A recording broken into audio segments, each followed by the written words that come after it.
Very good morning to all the participants. I'm Professor Shobha Bindu, a professor of computer science and engineering, and the coordinator of this particular FDP. I extend a very warm welcome to you all for this 1 week faculty development program on cybersecurity analytics, sponsored by AICTE Training and Learning Academy. As we all know that there are 15 Atal FDPs that are scheduled from today.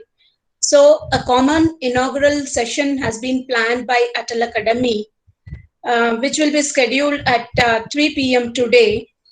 And hence, we are not going to have an exclusive inaugural for this particular FDP. So I sincerely thank Atal Academy for giving us an opportunity to conduct this workshop, which is on the latest trends. And also I extend my sincere thanks to all my university officials and especially to all the participants for showing interest in this particular FDP. So we'll start this program with Ananta Jayanti UA Geetam.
जय जय हे जय जय हे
JNTU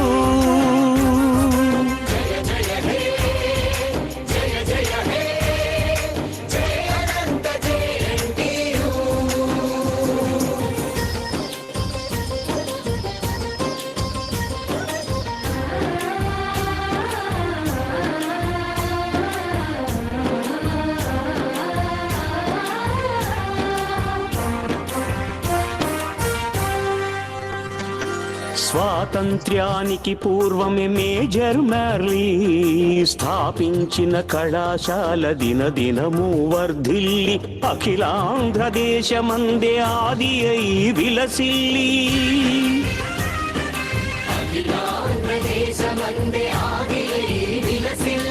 అభ్యుదయ వికాస శ్రీ విశ్వమెల్ల విస్తరిల్లి మేధావులనందించే మేలిమి విద్యల తల్లి జయ జయ హే జయ జయ హే జయ అనంత JNTU జయ జయ హే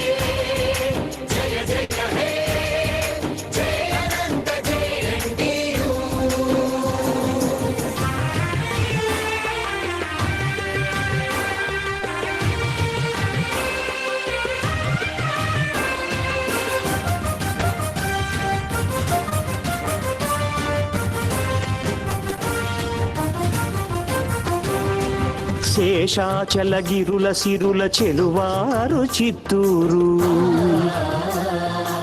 ఆంధ్రుల తొలి రాజధాని నగరమైన కర్నూలు. శేషాచలగిరుల సిరుల చెలువారు చిత్తూరు, ఆంధ్రుల తొలి రాజధాని నగరమైన కర్నూలు. విలువైన ఖనిజాల నెలవైన కడప గడప, రోదసి కేంద్రం శ్రీహరికోట గల నెల్లూరు. రోదసి కేంద్రం శ్రీహరికోట గల నెల్లూరు, లేపాక్షికళ కనంత జిల్లాల పెన్నిధి. జయ జయ హే, జయ జయ హే, జయ అనంత జయంతియు.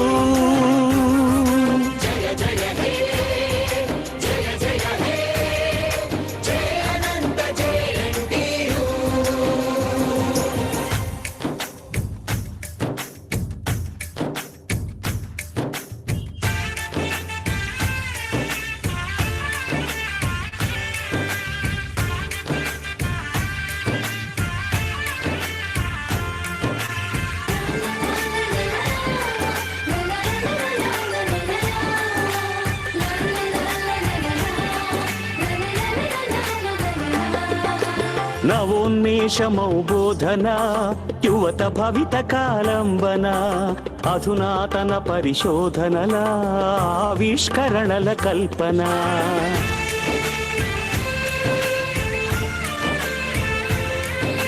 నిస్తుల క్రీడల సాధన, నీతి సూత్రముల ప్రేరణ, Nirmala సేవాచరణ, నిరుపమానమై జగాన.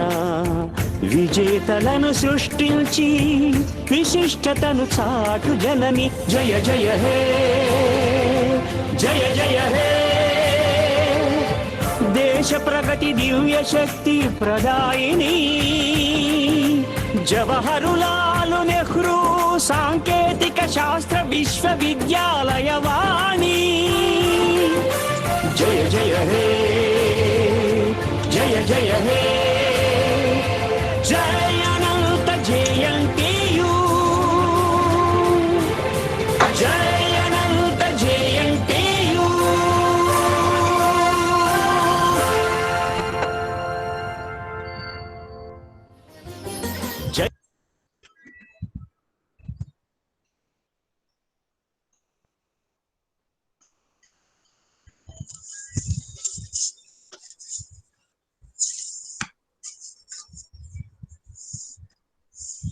So that was just a tour towards our university.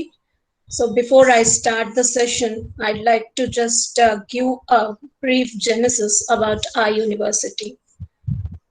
At the time when there was only one government engineering college at Guindy, Madras, for the entire former composite Madras province, 3 new government engineering colleges were sanctioned under post-Second World War reconstruction program.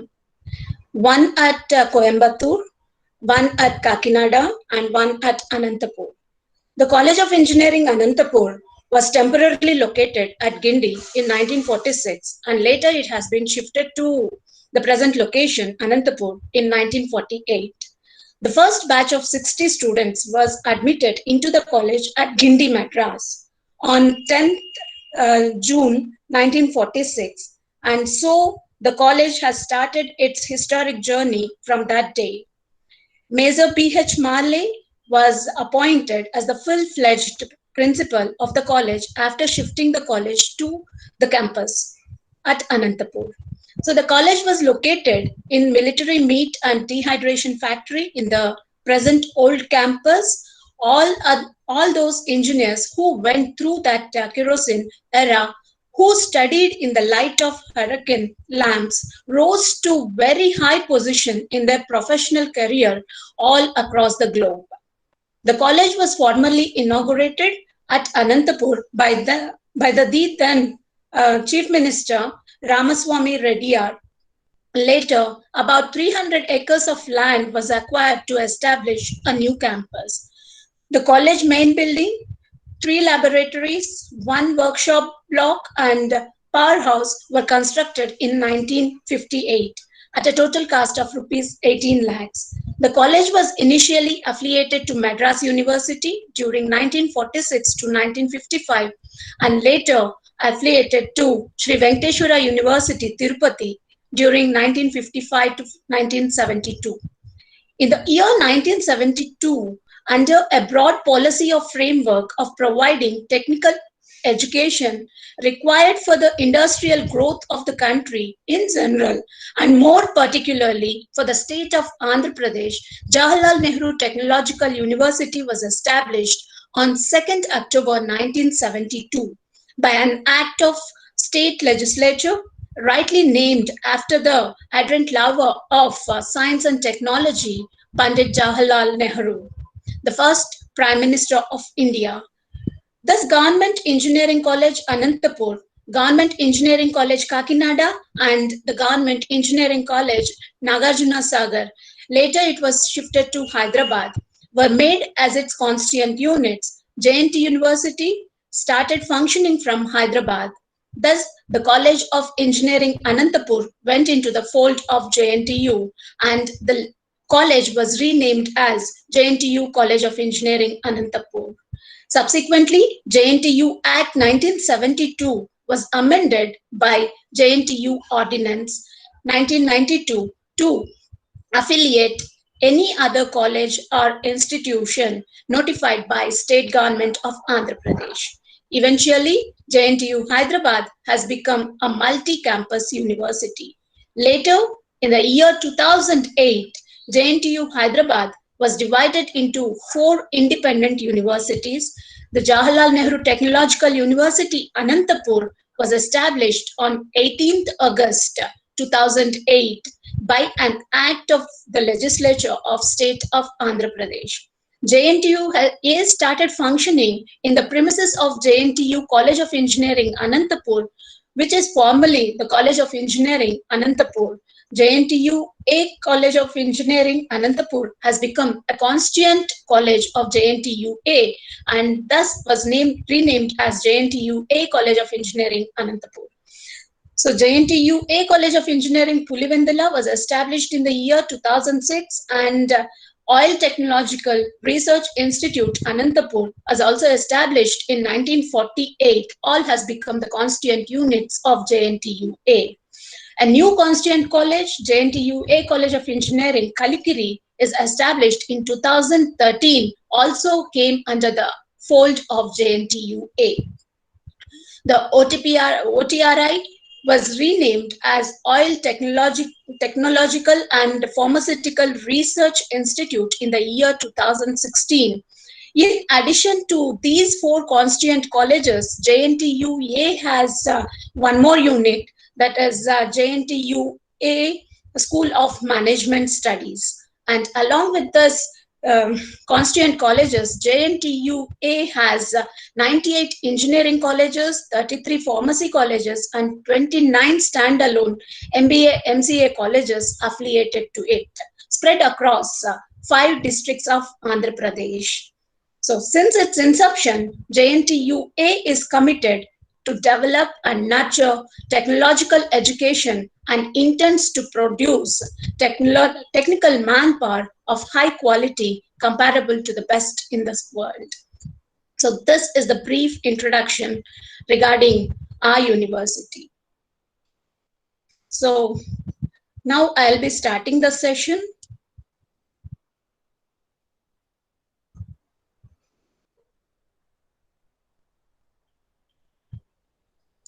So this is what I was talking about, our university.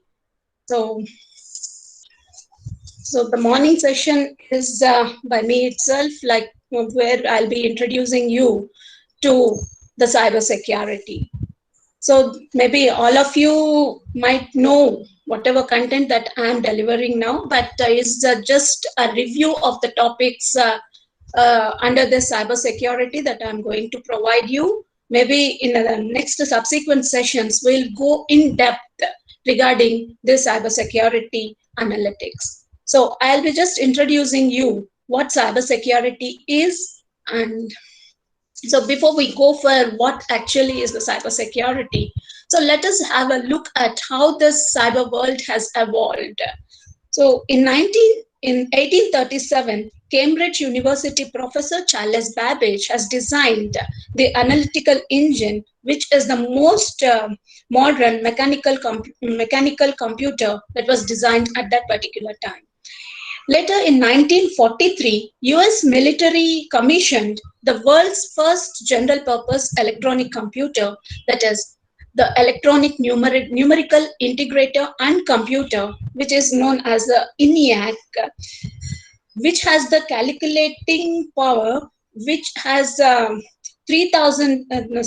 lakh times better than that of the human being. So, and later in the after the World War II, ENIAC 1, which is the first commercial computer produced in the United States, wherein this particular ENIAC, which is a universal automatic computer, has correctly predicted the results of 1952 presidential elections, which was based on a sample of just 1%. And in 1965, Gordon Moore has correctly predicted that the number of transistors on a computer chip would be doubled every 2 years. That is what we are looking at in today. And this similar growth has been seen in all aspects of information technology.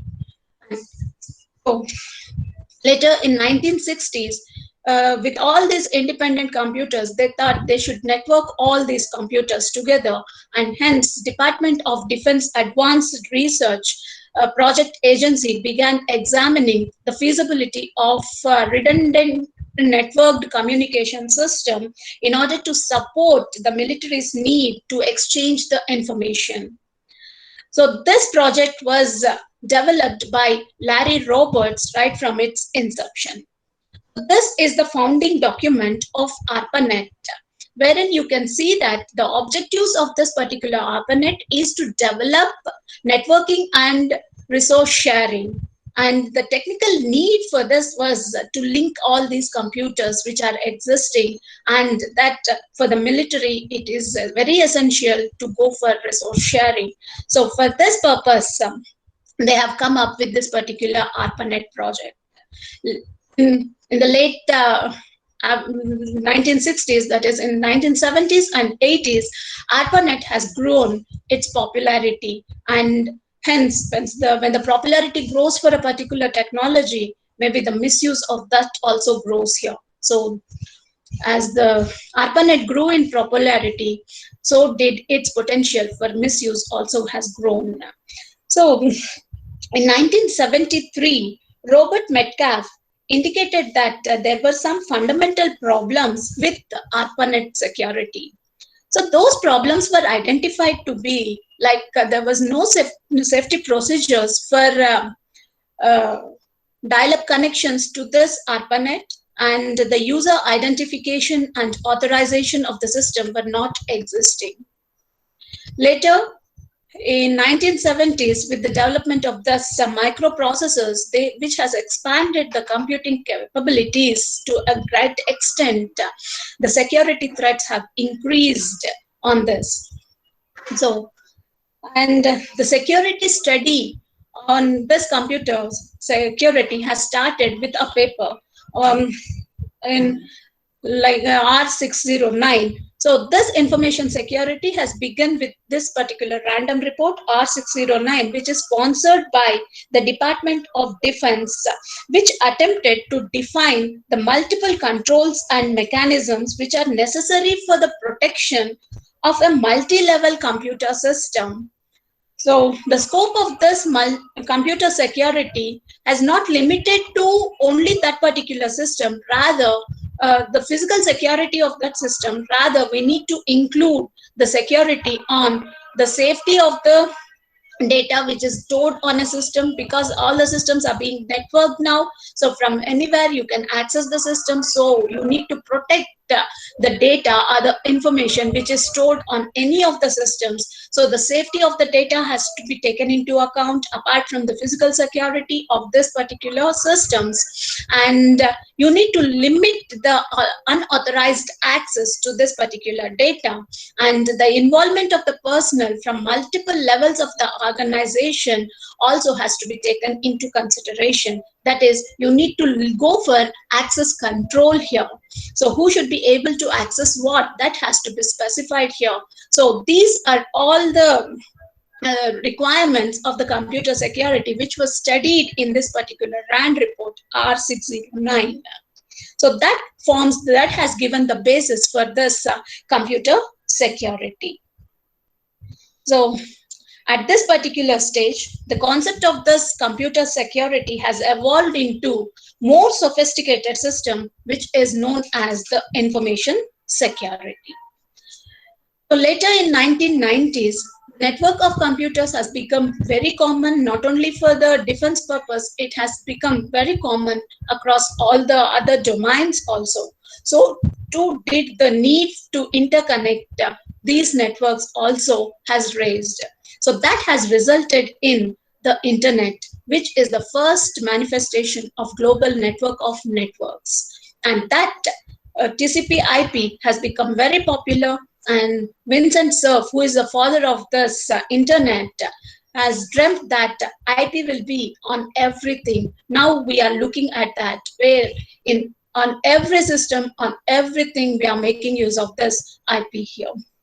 So in early internet deployments, where we have gone for like IP version 4 and all, there was no security aspects that were taken into consideration. So in the initial deployments of this internet, security was treated as a low priority.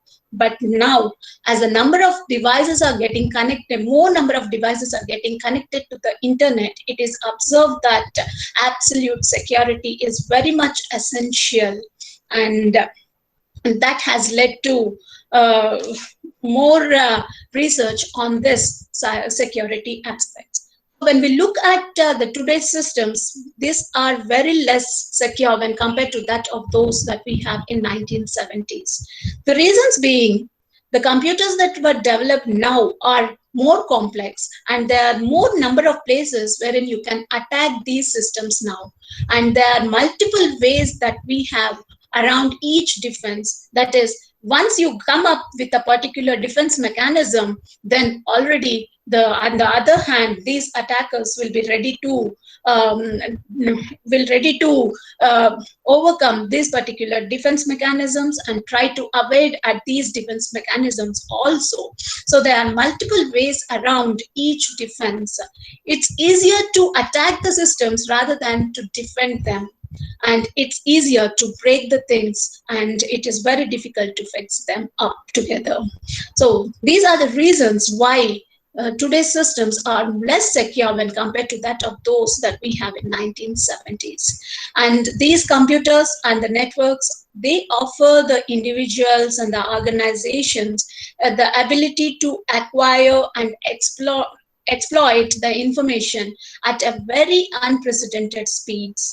Now we are we are making use of 4G, but 5G is in place now, and maybe in the next decade or so, we'll be making use of the 6G, where the internet speeds will drastically grow here.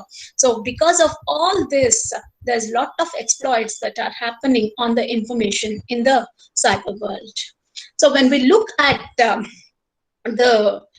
developments that have happened in the information technology, as rightly pointed out by Murray, in 1960s only, the speed of these microprocessor chips are getting doubled every 12 to 18 months. That is what we are observing now. And the storage density is also getting doubled every 12 months. The bandwidth is getting doubled every 12 months, and the prices for these technology, prices keep on dropping, making this technology very much affordable and pervasive to all the people. And hence there are more number of people who are getting connected to this. maybe there are more number of devices that are getting connected to the internet rather than that of the number of people that we have, because every person is now holding two or more gadgets in its hands which can be connected to the internet, and hence we have more number of devices getting connected to the internet rather than the number of people that are connected together. So when we look at the internet today, so as the number of networks are being connected together, and that the network internet is an open network that we have, wherein anyone can get connected to the internet, where it has brought millions of computer networks into communication with each other, and hence it becomes unsecure. So many of these connections which have been there are unsecured connections that we have here. So this has created an untold number of security risks in the internet. So the ability to secure each of these devices, devices which are getting connected has been influenced by the security of every device to which it is connected. So the security of this network is not dependent only on a particular system. Rather, every system that is getting connected to this has to be secure enough. So when we look at how the internet has matured over the period of time, so most of us are now reliant on this internet, right from sending our email to storing our hypersensitive data also. So all the critical infrastructure now is also getting connected to the internet. So when we look at the number of people who got connected to the internet over the years, in 1995, it was found that only 0.4% of the population got connected to the internet. That is, around 60 million users were there for this particular internet.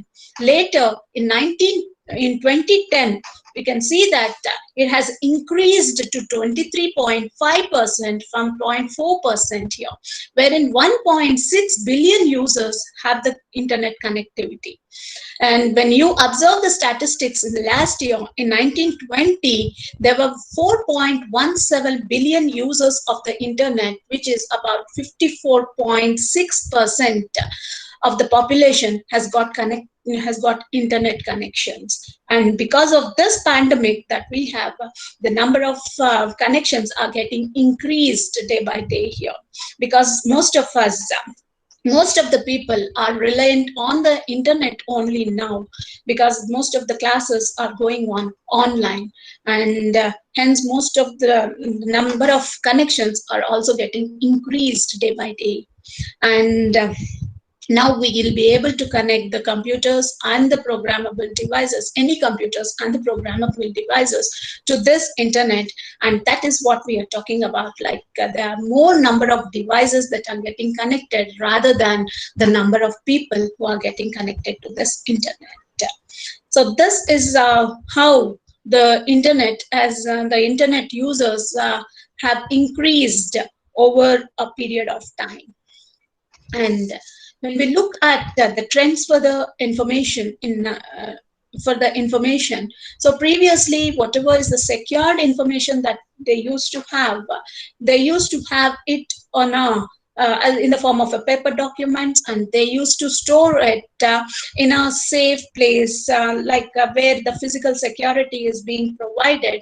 But now as the information is digitized, so there are lot of information that is being created, stored, processed, and communicated, making use of these computers and the networks. So these computers are increasingly interconnected, and that's creating a pathways to the information assets. So the threats to this information also are becoming more widespread and more sophisticated. So what is the valuable? So data is what we call it as a gold for now, for today, as on today. So information is the most valuable asset that an individual or an organization have here. So So you need to protect your information, which is a very valuable asset for our organization or for a particular individual also here. So now what security is all about in general? So in general, the security is about protecting your assets, right? So what is the asset in the digital era now? It is the information. So you need to provide security to the information. So security is all about protection of your assets. And when you want to protect your assets, first of all, you need to have the mechanisms wherein you will not be having any damage to be caused to that particular asset. That is, you're going to go for some sort of preventive mechanisms, or the prevention mechanisms have to be taken so that you can prevent your assets from being damaged or from being stolen here. So that is the first thing that we have to do. If at all the prevention may not suffice, in that case you need to go for detection here, where you need to take the measures so that you can detect when, how, and by whom a particular asset has been damaged, so that when you learn how this damage has happened, we can take the appropriate measures so that we can prevent this in the future here. So that is, detection is very much required. So if your information, if when you are providing security to your information, you need to take all the measures so that your information may not go into hands of an attacker. If at all it happens, if your information is lost, and then you need to take the defensive mechanisms wherein you need to detect that your assets have been compromised or has been stolen or something like this. Then you need to take the appropriate measures wherein you can prevent further loss of this. So if you detect that your information has been compromised at the earlier stage, then the loss that you are going to have will also get decreased over there. So that is the that is what we have to take into consideration. So first we try to prevent that your assets are being damaged, and if at all the prevention mechanisms does not work, then you need to go for detection. And once it is detected, you need to react on it, wherein you need to take the measures so that we can recover back your assets. So this is what we do in general regarding the security here. So now what is exactly information security? The protection of your information and its critical elements, which includes the systems and the hardware that we use, store and transmit the information, has also to be protected here. So that is what we call it as a information security. So the tools that you are going to make use of for providing this information security are the policies. Once the policies are designed, it is not the end. So those policies have to be has to be taken up, and then it has to be followed. So for that, you need to have the awareness being created among all the individuals who are making use of this particular making use of this information and the communication systems here. So you need to have this awareness of this policies to be provided to all the individuals. So that can be done in the form of training and educating the people. All this can be done, and whatever technology that is required are all the tools that are very much essential. So you need to have the policies and the technologies for providing this security in place, and then how to make use of this particular technology has to be delivered to the end users. So in the form of the awareness programs or in the form of the training and education, you need to disseminate it to all the people here. So when you go for this information security, so we'll be talking about CIA triangle. That was the standard for information security, which is based on confidentiality, integrity, and availability. So that is what we call it as a CIA triangle. Confidentiality, it says that only the authorized users will be able to access the information, and integrity, it says that only the authorized users will be given the access to modify the contents, and all the resources should be made available to the authorized users at all the instance of time. That is what availability speaks about. So these are the three security services that are to be provided so that we can keep your information secure.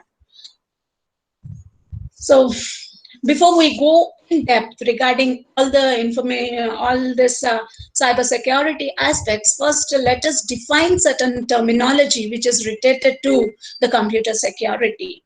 So an adversary or a threat agent is an entity that attacks or is a threat to a particular system. And when you go for an attack is an asset of system security that derives from an intelligent threat. That is an intelligent act that is being deliberately attempted. So especially in the sense of a method or a technique wherein they'll be avoiding at the security services and violate the security policies of a system. So to counter this, we do have to go for some sort of countermeasures. The countermeasures are an action, a device, procedure, or a technique that reduces a threat, a vulnerability, or an attack by eliminating or preventing it, by minimizing the harm it can cause, or by discovering and reporting it so that the corrective action can be taken. And the other one is a risk. So an expectation of loss expressed as the probability that a particular threat will exploit a particular vulnerability with a particular harmful result is what we call it as a risk. And we were talking about the policies. So what exactly is the security policy? A security policy is a set of rules or the practices that specify or regulate how a system or an organization provides security services to protect its sensitive and critical system resources. And what is the system resource? So that is what we were talking about, the asset.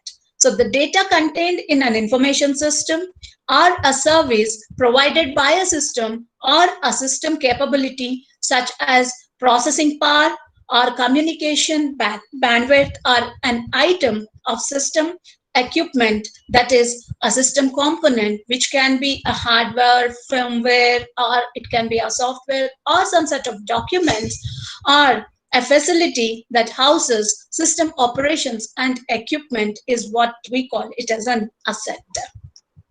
So on these assets, there will be some sort of threats that you're going to have. So what is exactly a threat? A threat is a potential for violation of security which exists when there is a circumstance, capability, action, or event that could breach the security and cause harm. That is, a threat is a possible danger that might exploit a vulnerability. So what exactly is this vulnerability? A flaw or a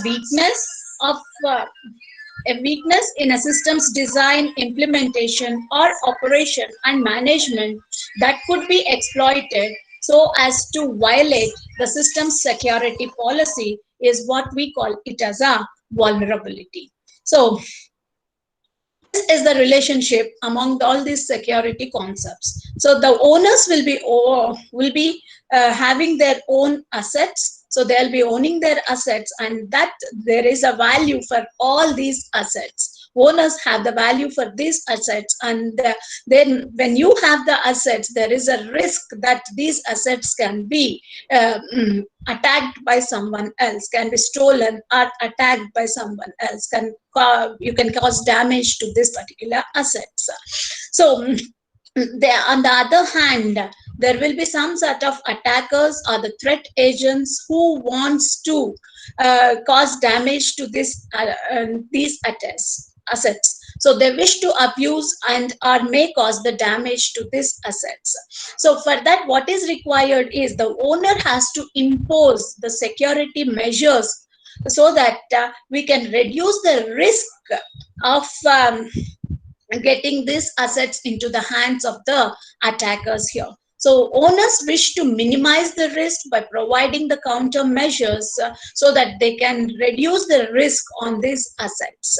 But on the other hand, these threat agents, they'll find some sort of loopholes in the system, that is, find some sort of vulnerabilities into the systems, and they try to evade at that particular systems, the cause threats to that particular system. So that once these assets are compromised, then the owners will be losing the value for this particular asset. So these threats, they increase the security and they increase the risks on this particular asset. So this is the relationship that goes on, that is between these security concepts. So all this, we call it as a information security, where anything involving the security of the information or the information systems, regardless of the realm, it may be either pertaining to the data that is stored on a system, or something that is being transmitted, or something which is related to, which may not even be related to the cyber realm also, all comes under this information security. When it comes to cyber realm, we call such a security as a cyber security. So anything that occurs in the cyber realm which involves the information or the information systems also comes under this information security. So, but that one, we call it as a cyber security, and hence cyber security is a subset of this information security. So now we'll define what this particular cyberspace is.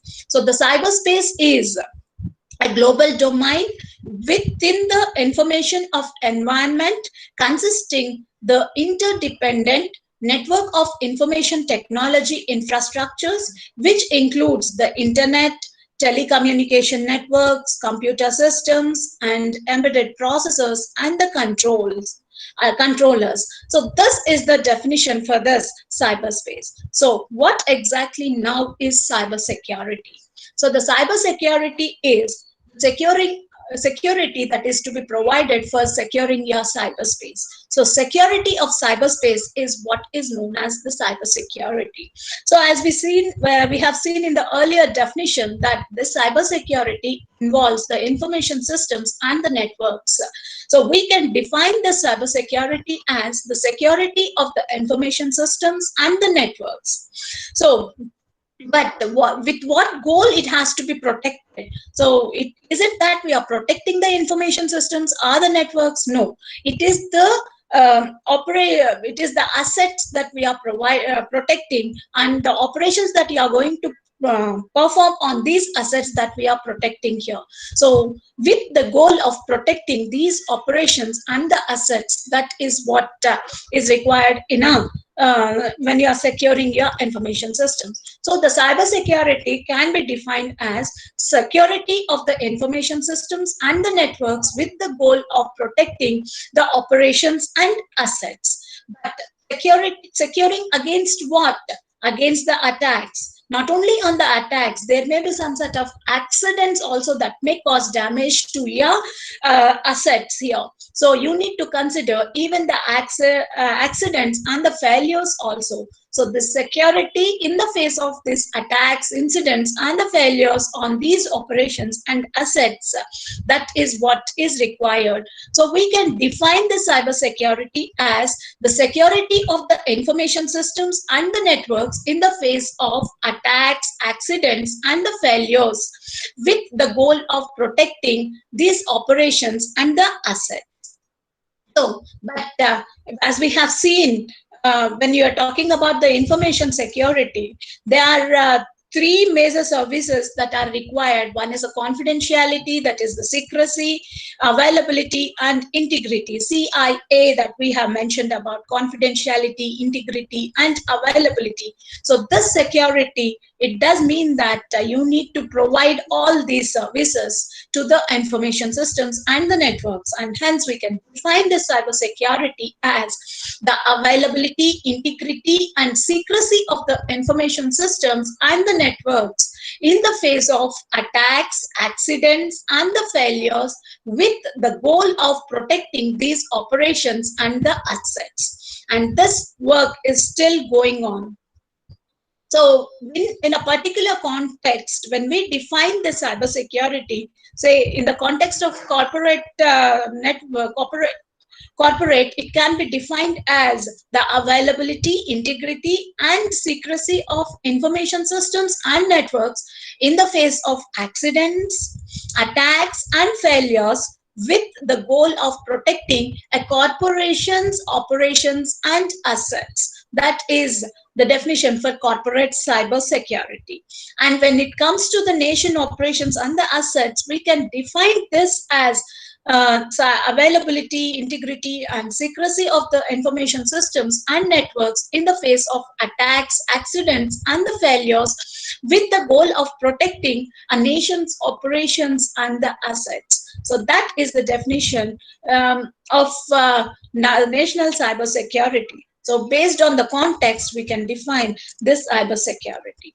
Now, what are the global cybersecurity trends that are happening now? So the studies have seen that there are three major findings related to this cybersecurity.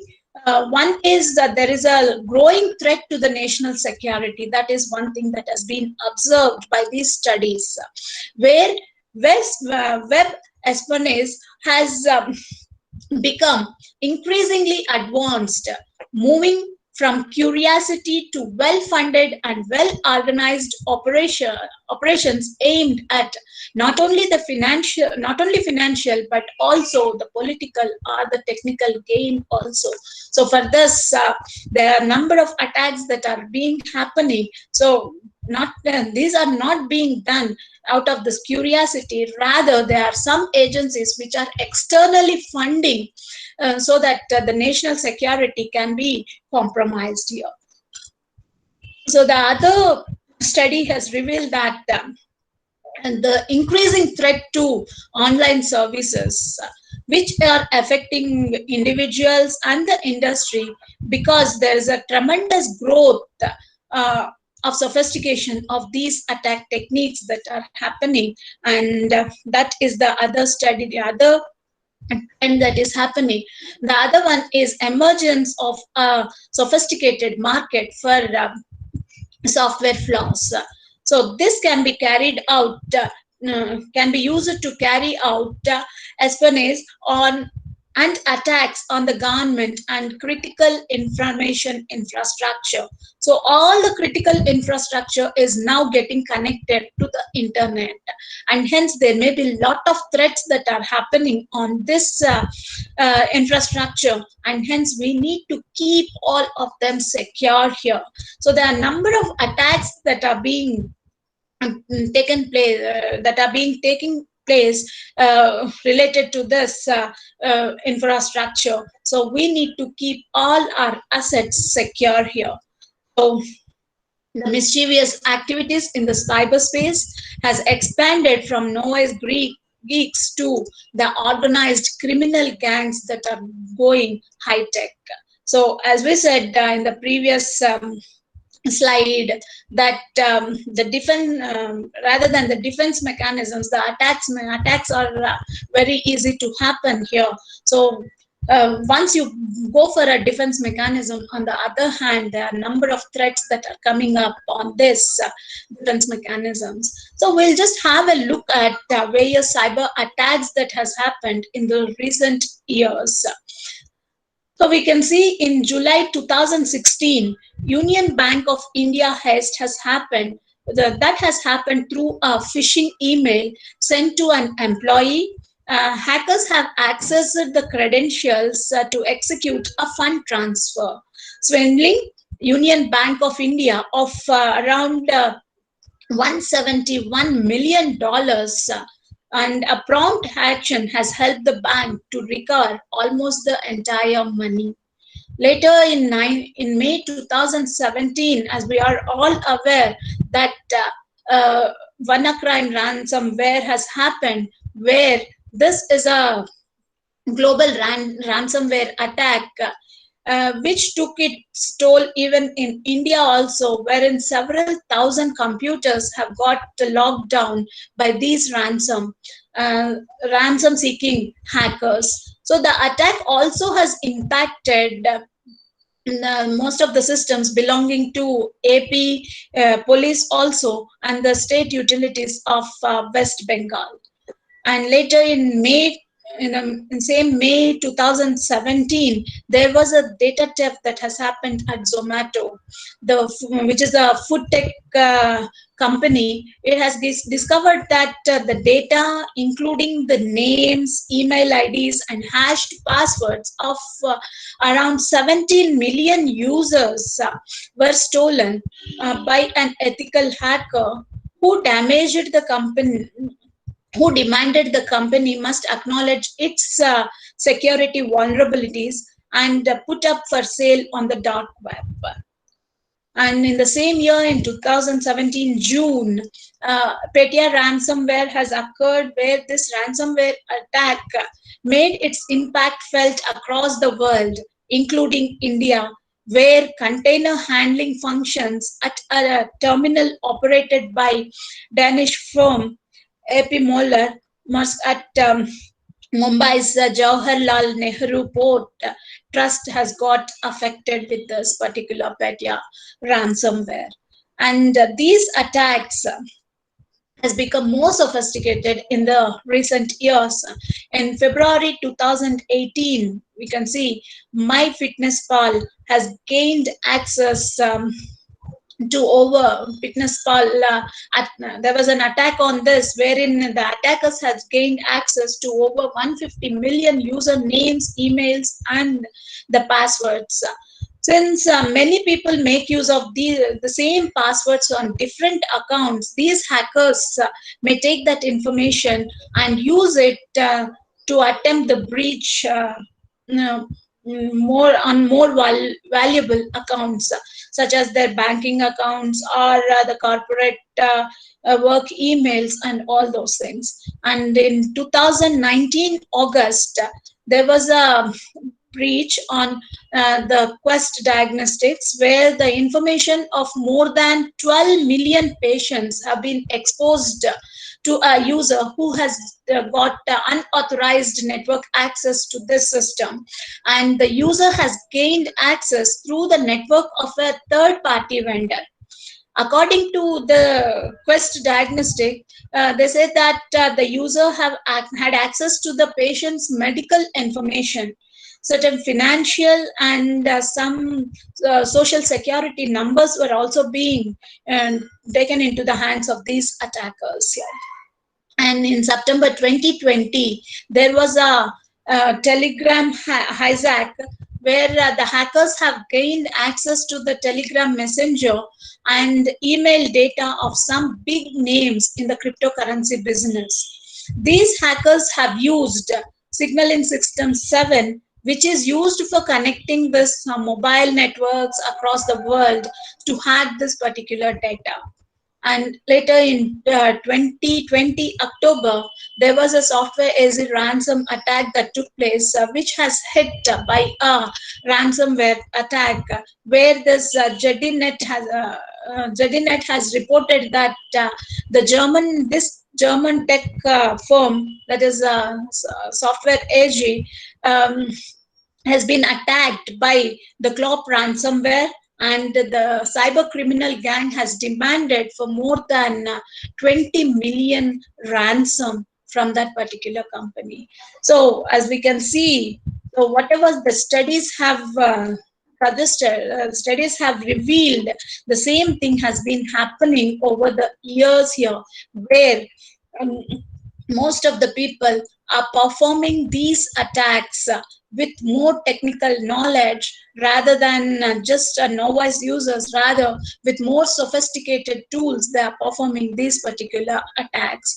And what tactics are being made use of uh, by these attackers so that they can perform all these sort of breaches.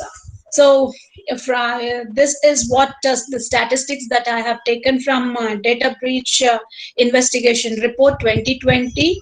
We can observe that 45% of the breaches have featured this hacking. So hacking is an unwanted, an unauthorized access to this information. So 45% of the breaches have featured this hacking. And the error, 22% of the breaches happened because of the errors that were casual events. Some casual events, based on that, there were some errors. Based on that errors, so there were around 22% of the breaches has happened, and 22% of these breaches have included these social attacks. 17% has involved the malware attacks, and 8% of the breaches were by the misuse by misuse by authorized users, and 4% of the breaches were happened because of the physical actions. So this is the statistics, what tactics are being utilized by these attackers to attack these systems. And who are the people who are behind this particular breaches? So most of these breaches has happened by the external attackers only. 70% of the penetrations has happened by the external attackers, and 30% of these breaches, of all these breaches, were being done by the internal actors also. So 70% are penetrated by external actors, and 30% as in 30% is involved in 30% of these penetrations are done by these internal attackers. So when we look at the breaches that are being done, whether it is by a user who do not have any intention, or is it that it is being funded by the organizations for these criminal activities, we can see that 55% of the breaches are being done by the organizations with the criminal groups. So organized criminal groups were behind this 55% of the breaches that has happened, and only 4% of the breaches had 4 or more attacker actions, and only 1% is involved. 1% involved partner actors, and 1% featured multiple parties. So these are the people who are behind these breaches. So most of them are the external actors. But who are the victims? Who has become victim to this breaches? So 81% of the breaches were contained in days or less, and 72% of these breaches that has happened involved large business organizations. So those became the victims for these all breaches, and 58% of the victims had personal data being compromised, and 72%, as we said, that has involved large business victims, and the remaining 28 of the breaches involved small business victims. Out of this, 58% of the victims had their personal data being compromised. So these are the victims of these cyber attacks that has happened. Now, what are the commonalities among this? What is the motto behind all these sort of attacks? 86% of the breaches were found to be motivated because of for financial sort of things. So 86% of the breaches were financially motivated. So, and out of this, web applications were involved in 43% of the breaches. In 37% of the breaches, there were the user credentials were stolen, and 27% of the malware incidents that has happened in 2020 were all the ransomware attacks that has happened, and 22% of these breaches has happened because of this phishing. So these are all the various motives behind this attacks that has happened. So mostly we can see that the motive behind these set of attacks are the finance only, are for finance only. Now, what are the aspects that we have to look into for this security? So there are three aspects that we have to look into regarding this information security. One is the attacks that we have seen so far. So these are the actions which compromise the security of the information system or some sort of communication media or something like that. So these are the security attacks or the threats that happen wherein you will be compromising the security of the system. And the other aspect of this information security is the security services. These services are intended to counter these attacks. So you need to provide these services so that we can keep your system secure. And there is always a counter for this, and those counters are the security attacks. So to provide these security services, there are certain mechanisms that are to be used here. So these are the security mechanisms which are utilized by these security services so that they can counter these security attacks. For example, secrecy is a service, that is confidentiality is a service. So how are you going to provide this confidentiality? That can be done by making use of the encryption mechanism. So the encryption is a mechanism to provide confidentiality service, and that confidentiality service has to be provided so that we can counter the interception attack. So all these three aspects are interrelated, wherein when you go for this security attacks, any action which compromises the security of information of the organization, we call it as a security attack. And to counter these attacks, certain security services are to be provided, and these services will be provided by making use of certain mechanisms. So this is how all these three are interrelated here. Now we'll look at what are these security attacks. So any action which compromises the security of the information, which can be owned by a user or maybe by an organization, we call it as a security attack. So the information security is all about how do you prevent these sort of attacks. If at all you are not able to prevent these attacks, then you need to detect these attacks on the information based systems that has happened, so that we can take up the recovery mechanisms here. So information security is about how to prevent these attacks, or failing that, to detect these attacks on the information based systems. So in most of the books, when you see the threat and attack are being used in the to mean the same. And there are wide range of attacks that are happening, and we can classify these wide range of attacks into two categories, like the passive attacks and the active attacks. So when you go for a passive attack, it does not do any harm to the information. So whatever information that a user possesses, that remains the same, that remains with that particular user only, and there will not be any sort of damage that will be done to the information. Rather, when you go for this passive attacks, the attacker also gains access to this information. He'll not make any damage to the information. Rather, he also intercepts the information, gains access to this information, and then he can read this particular information. So these set of passive attacks are the threat against the interception service that is to be provided here. That is against the confidentiality here.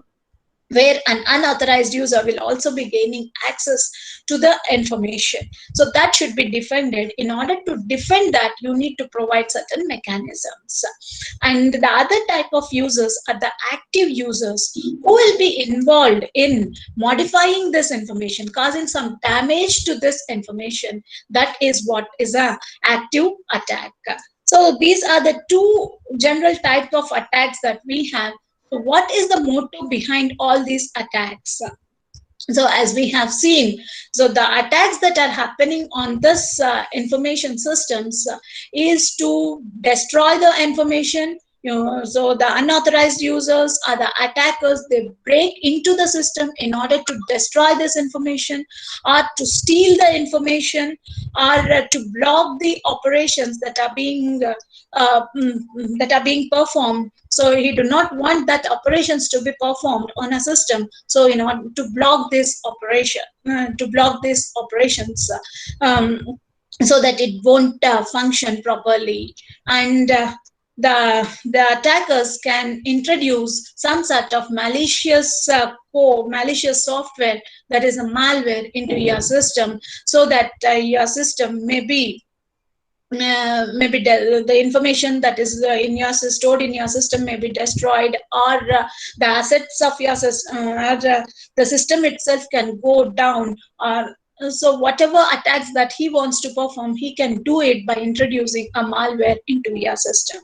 So this has given up a wide spectrum of problems can be introduced by making use of this malwares.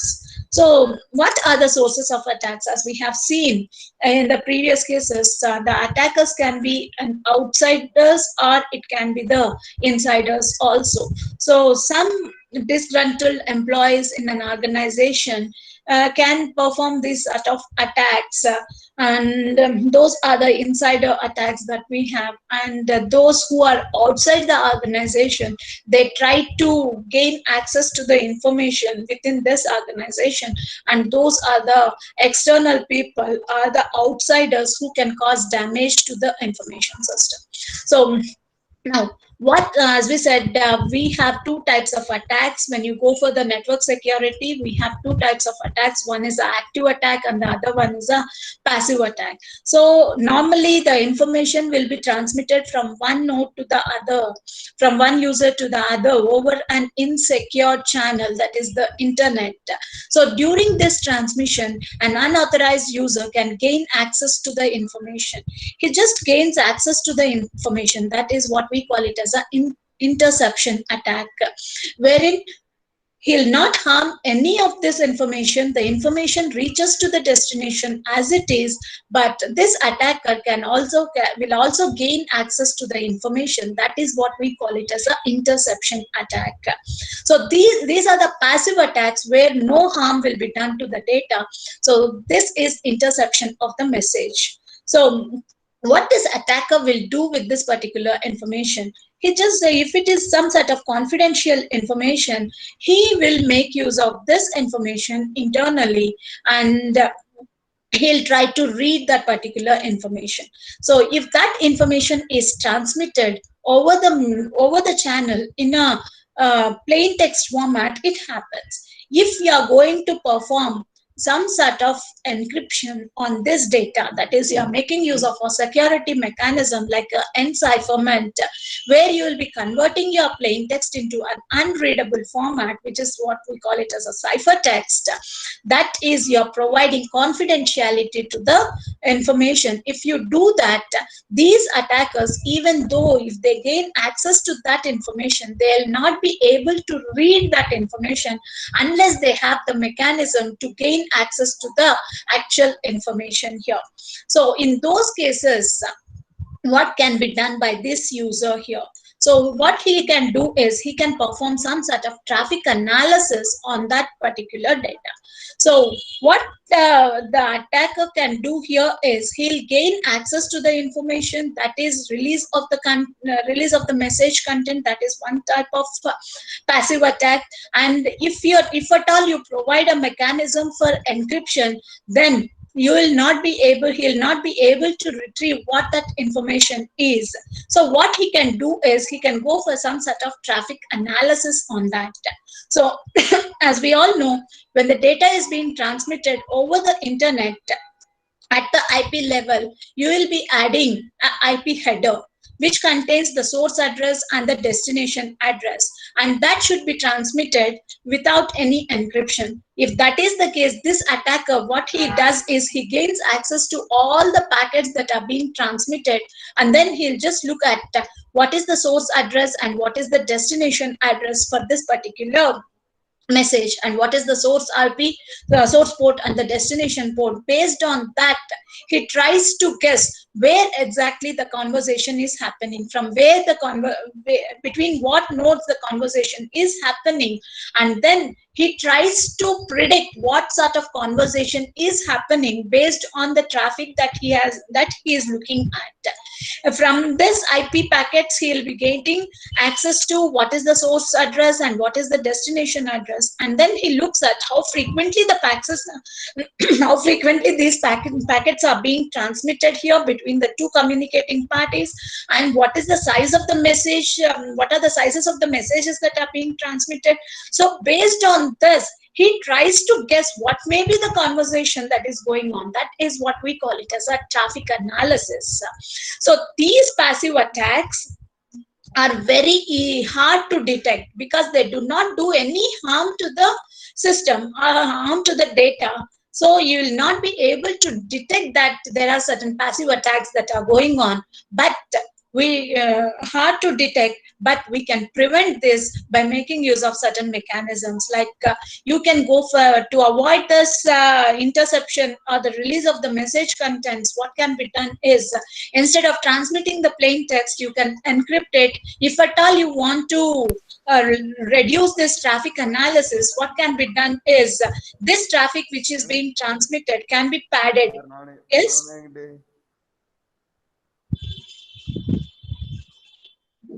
Yes. Is there any doubt?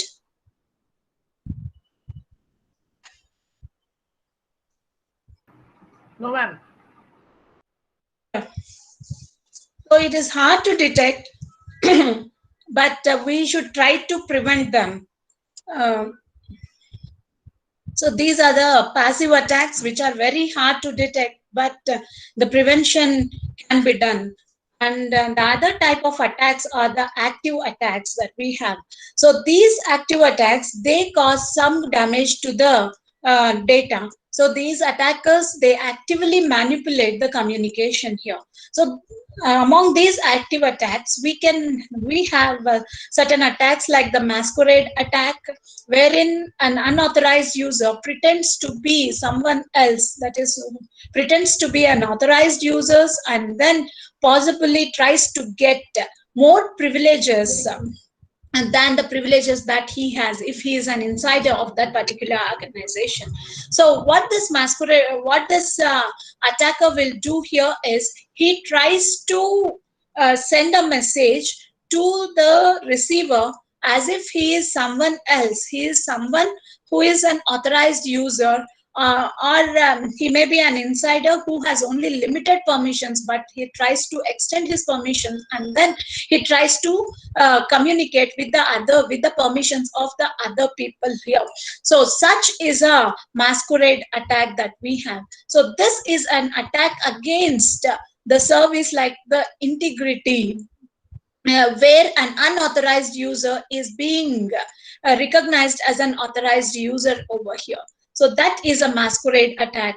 So the other type of attack is a replay attack, wherein when you go for this replay attacks, this unauthorized user, he gains access to the information, and then he modifies that information.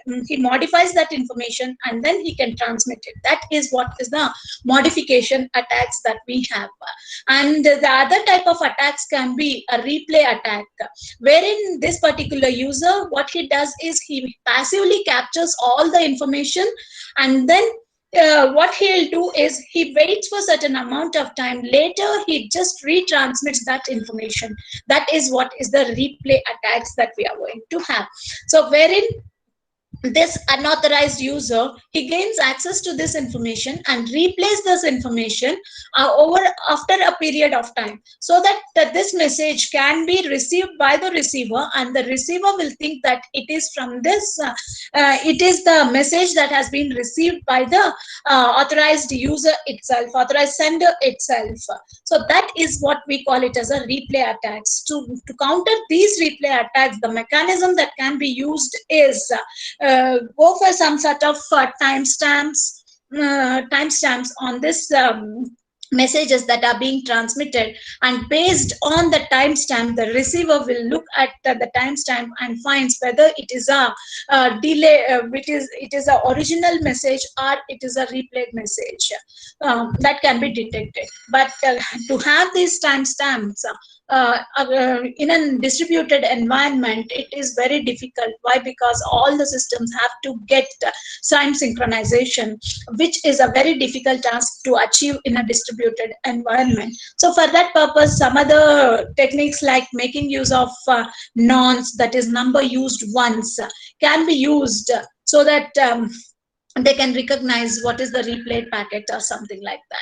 So that is a replay attack that we have, where these attackers, they passively capture the data and send this information later to the receiver. So the other type of attack is the denial of service attack, wherein an attacker will prevent the normal user to gain access to the services, like maybe the server or to the network itself.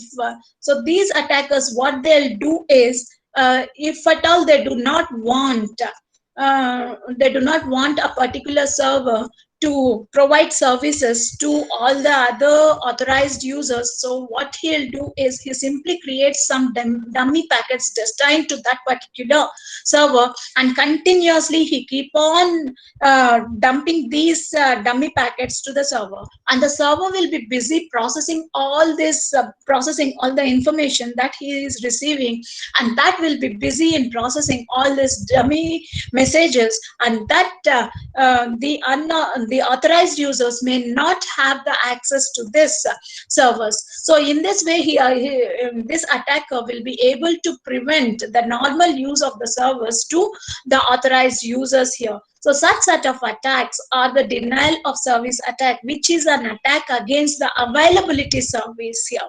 So all the resources have to be made available to all the users. That is what we said when you go for when you talked about the CIA triad.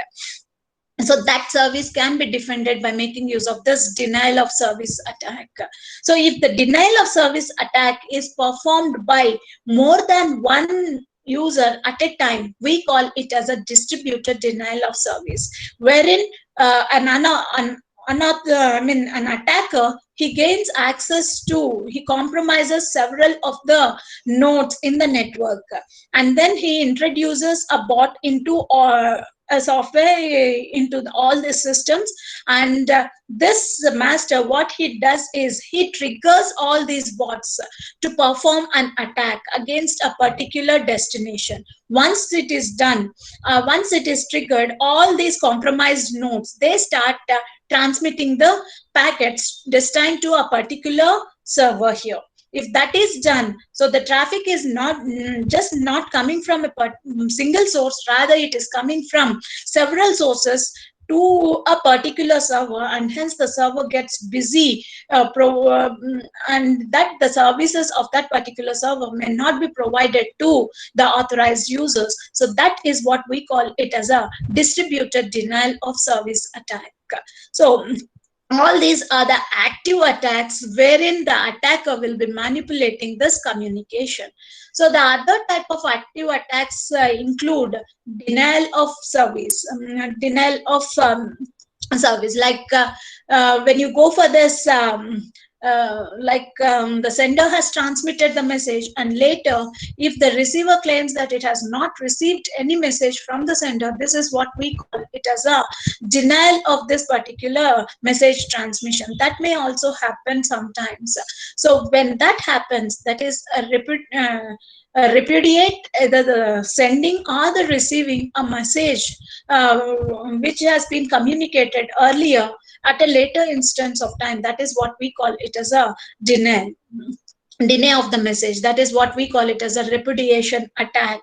So to counter this repudiation attack, you need to provide a service known as non-repudiation, which can be provided so that if at all the other communicating party denies the data transmission or the reception of the data, the other party should be able to prove that the other party has transmitted the information or the other party has received the information here.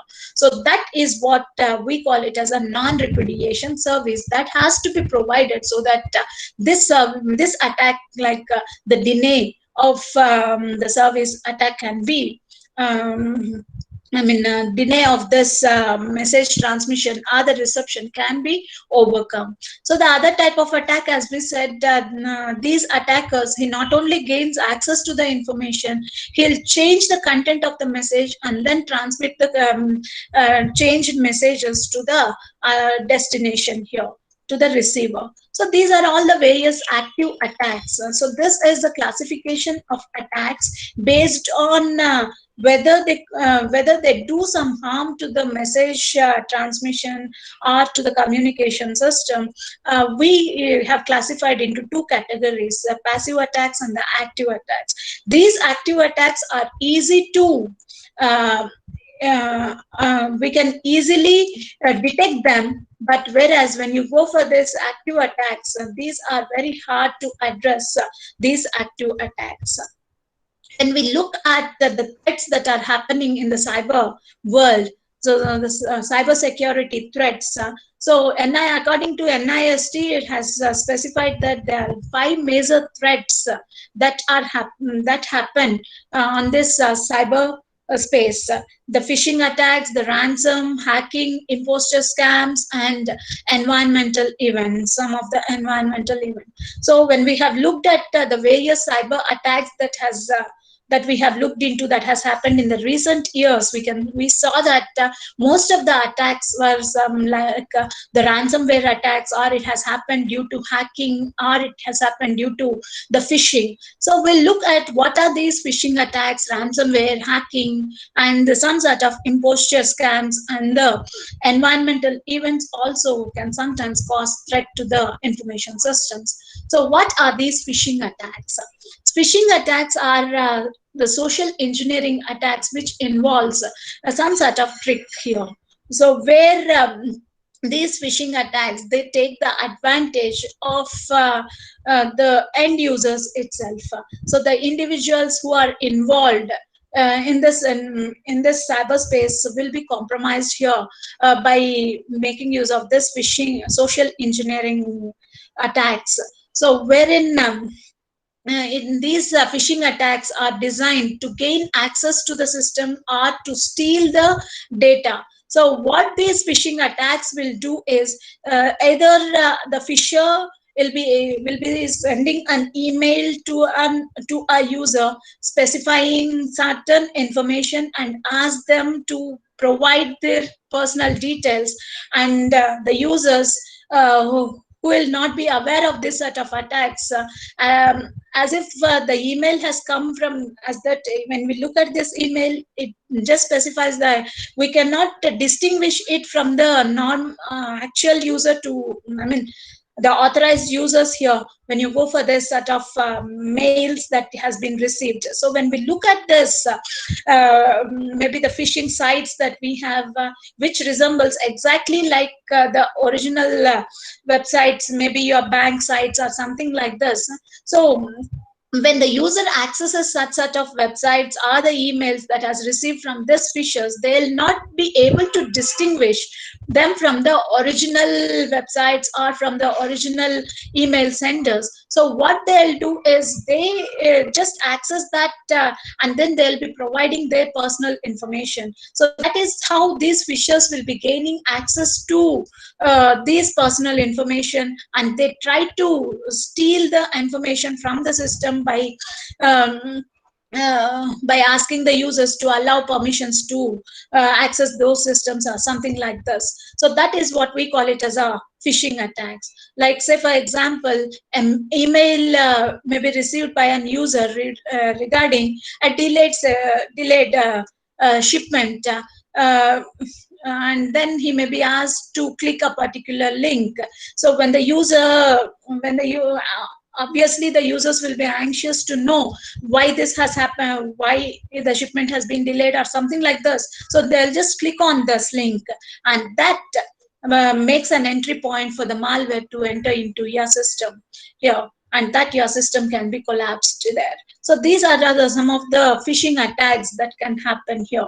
And targeting a particular organization or a particular user, uh, phishing, targeted phishing is what we call it as a spear phishing. And there are certain other variants of this phishing attacks, like which includes like vishing, which is an attack that can be caused by making use of this telephones. And a smishing attack also can be is a variant of this phishing, wherein you will be sent an SMS or some sort of text to your mobile, so that when you access that, when you have such a links over there, we'll be just clicking on that link that may lead to some sort of malware entering into your systems here. So these are all the various types of phishing attack. So most of these attackers, they make use of this phishing to compromise the security of the information. And the other type of attack that we have seen, which has had a tremendous impact on the security of the systems, is a ransomware attacks. So in 2017, we have seen WannaCry, which was more devastating ransomware that has occurred. And that has affected several hundred thousands of the machines, and even it has crippled the banks, law enforcement agencies, and other infrastructures also. So what are these ransomware attacks?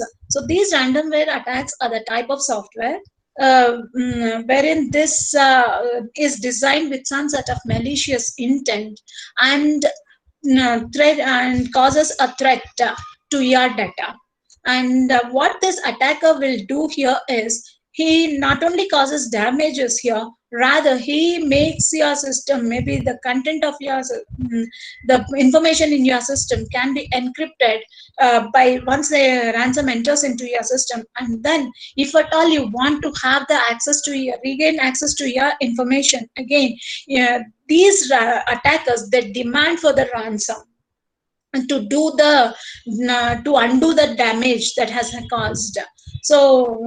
So there will be some sort of window that may be opened, wherein it prompts to the user that there's a ransomware attack that has happened on your system, and in order to regain this your data again or your system back, you need to pay so much of amount to this particular account or something like this. They'll just prompt that particular message. Even in 2017 in the WannaCry, when the ransom was being demanded, even after the organization have paid the ransom, there's most of the systems have not worked. So there's no guarantee that even after paying the ransom, your systems will work here. And these ransom, often they'll be requiring the ransom to be paid in a cryptocurrency, so that it goes anonymous here. The other type of cyber security threat that is in use is like a hacking, wherein you go for an unauthorized access to the systems and the information. And as we said, DDoS attacks are one set of attacks that can be performed so that you can make certain resources unavailable to the authorized users here. And certain access can be denied to the authorized users. There may be some sort of attacks that can happen where they'll be entering into the system unauthorizedly, and then they can gain access to that system, and they can even steal the funds also. Like if they get the credit card details and all into the hands of these attackers, they can make use of that to steal the funds also, or some sort of intellectual property also can be stolen, making use of these hacking attacks. These hackers, initially this hacker is a good term, wherein it means that it is a user with good knowledge on the computer and with the sound technical knowledge. But over a period of time, as this hacking is being done with a wrong intention, this has got a negative meaning now. So when we look at the type of hackers, there are three types of hackers that we have. One is white hat hackers, or what we call them as a sneakers, where they attempt to find the security holes in a system so that they can prevent future hacking. That is what we call it as ethical hacking. So the companies, they hire these ethical hackers or the white hat hackers, so that these hackers will look into all the aspects of in all aspects of your system for security. They try to find out any security holes in the system, and once the vulnerabilities are found by this, they'll intimate them to the organization so that these issues can be addressed by the organization here. So those are ethical hackers. And the other type of hackers are the black hat hackers, or what we call them as the crackers. They do this hacking with some malicious intent, especially for the financial gain. Most of the people, they perform this sort of hacking attacks. So there may be some sort of theft or some sort of vandalism, cyber vandalism that can happen, that can be done by these crackers. So they do with some sort of malicious intent, either to gain access to the information or to get the financial benefits or something like this. So they do with some malicious intent. And the other type of hackers are the gray hat hackers, wherein and they do it illegally, but with not an intent to cause some sort of harm to the data. So these are the illegal activities that will be done by an gray hat hacker, but not with malicious intent. So these are the different types of hackers that we have. So as we said, most of the threats that are happening now are due to this email attacks only. So 92% of the malware has been delivered by emails only. So wherein you can recognize, after looking at these emails, we can recognize whether this is this a harm. So it is easy to recognize these scams, these email scams that we have. So once you receive an email, you just check in the email certain red flags over there. So is the wording that is being used in this particular email something strange to you? So that is strange wordings. If they have, then you should suspect that it may be a scam. Or look at the email address. Are you familiar with this particular email address or not? If not, maybe you can suspect that it may be a malware. And the domain name, look at the domain name. So here it is pharma.canada. Do I have any sort of relation with this particular domain name or not? You have to suspect that. And are you expecting any sort of email from this particular organization? So is that a link that is of interest to you? So all these things have to be looked into. And if if you find that these things are not being addressed in your email, then we can recognize that that email is a scam. So in the emails, generally we'll be getting some sort of links over there. So before you click on the link, just go through all these 4 steps so that we can avoid the malware entering into your system. So And first, you after looking at the email, first you just check whether you are expecting this particular link or not. Maybe it may be from an email, or it can be a Zoom link or a team wherein you'll be attending the classes or something like this. So you just look at whether you are expecting that particular link or not. So once you suspect that it is not the link that I'm expecting, just hover over the link so as to ensure that it does not lead to wherever for what it is intended to, whether it leads to that particular thing or not. You just hover on that so as to ensure that it leads to where it says it does. After that, you just check whether it is the site that you recognize, you are familiar with or not. And then once all these three tests are passed, then you even if you have any doubt, you just throw it out. If not, you can just click on that link, so that once you feel that this particular link is what I trust completely, only then you open that particular link. Otherwise, you just simply drop it, throw it out. So maybe in some cases, you may be receiving the mails with the correct email ID and the correct name of that particular person also, but you just hover on whatever link that you have received so that you can find whether it is leading to the original site to which you have to access or not. So if at all, if you receive a mail, if you receive something, a link which is not of your interest, then you simply throw it. So how do you hover on this? So once you receive a link in your email, so just place your cursor over this link, then it opens up what is that particular link leading to. So if it is the underlying URL is same as what you are expecting, then you can click on that. Otherwise, if the URL is different than what it is intended to, then you just don't click on that. So in your mobile, the hovering can be done by just placing your cursor, long press on what you want to look on this URL, so that it specifies what is the correct link over there. So if at all you receive, instead of this URLs, if you are receiving something like the numeric new numbers instead of the letters, please don't trust them. So if you have any doubts, please don't click on the links that you have received through your emails, or it may be through the SMS or something. So there may be certain shortened or shortened links that you are going to receive.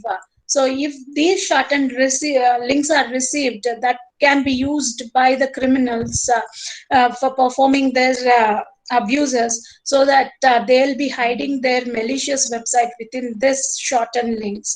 So you can make use of this link expander, so that you can expand this particular link and then find out what is the actual link that it is talking about. So once you find that it is a trusted one, only then you click on that particular link. So as we said, in all this, we can summarize that stop and think before you click on the link that you have received. So you just check out the sender. Is it recognized by you or not? Is it the attachment that you are expecting or not? Is it normal for this from this particular email ID? Is it normal to get the attachments or not? All this has to be taken into account, and then you go on with that. So there may be some attacks like the spear phishing attacks, like wherein these emails are the scams which are targeted to a particular individual, organization, or a business. So although often these will be intended to steal the information for some sort of malicious purpose, so these criminals may also intend to install some sort of malware on the systems which they have targeted on, by targeting a particular organization or a business here in the form of this spear phishing attacks. So, and the other type of attacks related to cyber security are imposture attacks.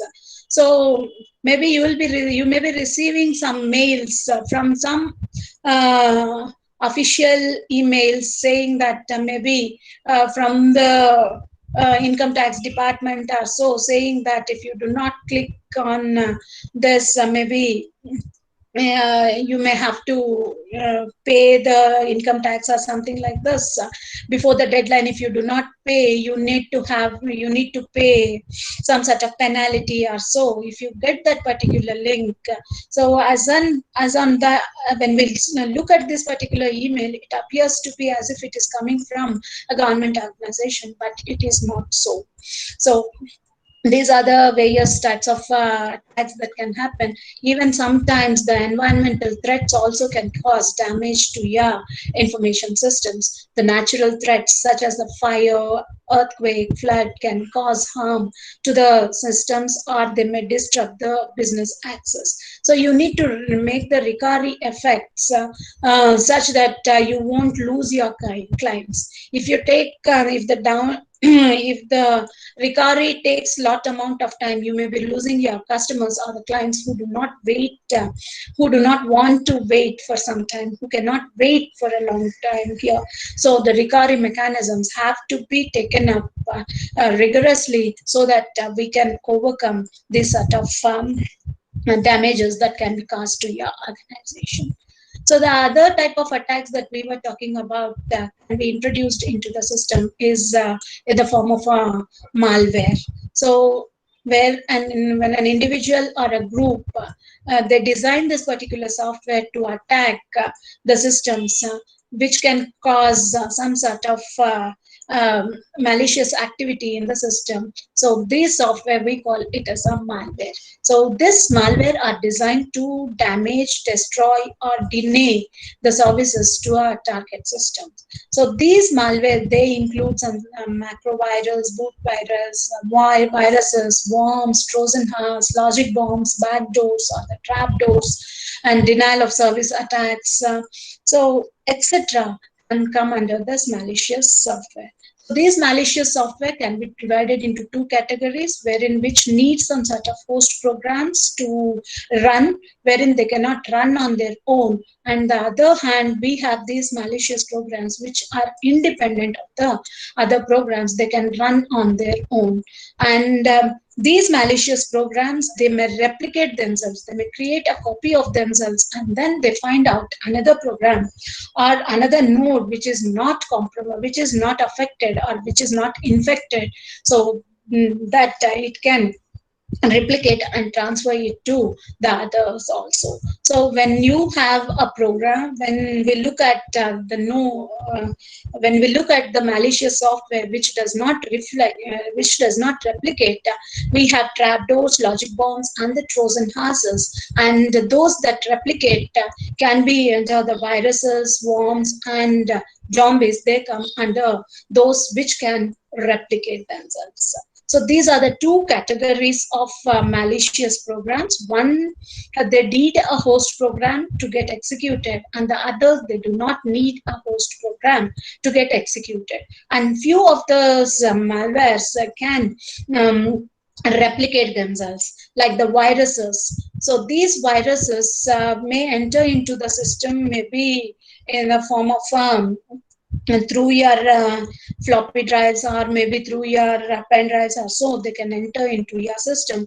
And once they want a particular, they'll be affecting a particular so they require a program to get replicated here. So they get attached to a particular program. Once you open that particular program, then it makes a replica of itself, and then finds another program which is not affected and infects that particular program. In this way, the virus spreads from one program to another program. And when you go for the worm, so these worms, they spread through the network.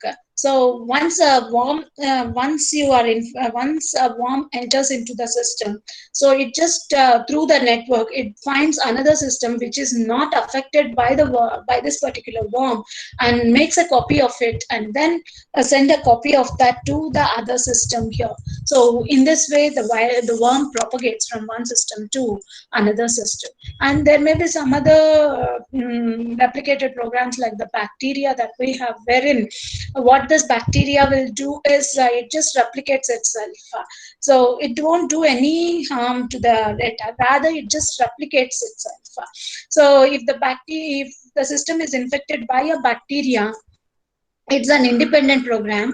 So what it does is, once this bacteria enters into the system, it creates two copies of itself, and these two copies in turn they create two more copies, and these four copies in turn creates another two more copies by each four copy here.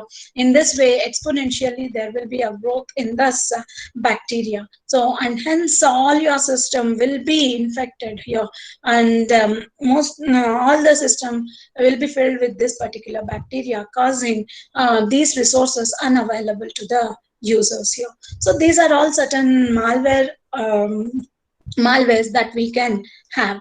So an attacker, when he wants to cause the damage, or when he wants to get the information from the systems, he'll be just placing this malware he'll be just throwing the malware onto the system. That malware can enter into your system in the form of email attachments also. And there are certain programs like the Trojan horses that we can have, wherein they'll be running in the background, and that they'll be collecting the information in a system, and that information can be transmitted to those who has created this particular malware. So these are some of the malwares that can be used by an attacker to avoid at a system. And there are some other software attacks that can be imposed by an attacker, like the spyware. So where the spyware is a program which sends information from the infected computer to a person who initiates this particular spyware program on your system. So this spyware, and once it enters into your system, so whatever that happens in your system, that the entire thing can be sent to the person who has initiated this particular malware. So this spyware program can register each and every keystroke that has been entered by this particular user of that system, which is affected by the spyware here. And the other type of attack, like adware. So the main purpose of this is to determine a user's purchasing habits, so that the web browsers can display the advertisement which are tailored to that particular user.